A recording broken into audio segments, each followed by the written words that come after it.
ఇక్కడ నుంచి కొంచెం ముందుకు వెళ్తే మనకి సరస్వతి అమ్మవారు మెయిన్, అంటే మనకి జ్ఞాన సరస్వతి దేవి టెంపుల్కి మెయిన్గా ఉన్న గర్భగుడి, మెయిన్గా ఉన్న అమ్మవారు.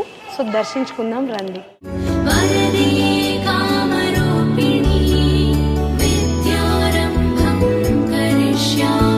జ్ఞాన సరస్వతి దేవి అమ్మవారు విద్యకే కాదు, జ్ఞానానికి, వాక్కుకి, కళలకి అన్నిటికీ కూడా ఆది దేవత అయిన ఆ అమ్మవారి దర్శనం ఈ మన ఆర్కేపురం డివిజన్లోని టెలిఫోన్ కాలనీ రోడ్ నెంబర్ 1లో ఉన్న గుడి ఇంత ప్రశాంతంగా, ఇంత విస్తీర్ణంలో అన్ని దేవుళ్ళని కలుపుకొని, అది కూడా మనకి యునిక్గా ఎక్కడా కనిపించని దేవుళ్ళని, అంటే సుబ్రహ్మణ్యేశ్వర స్వామి అయితేంది, దక్షిణమూర్తి స్వామి అయితేంది, గాయత్రి మాత అయితేంటి, దక్షిణముఖంలో ఉన్న ఆంజనేయ స్వామి అయితేంటి, గణపతి అయితేంటి, ఇక్కడ ఉన్న ప్రతి ఒక్క దేవుడు, ప్రతి ఒక్క విగ్రహము ఎంతో కళతోని, ఎంతో మహిమతోని మనకు దర్శనమిస్తున్నాయి.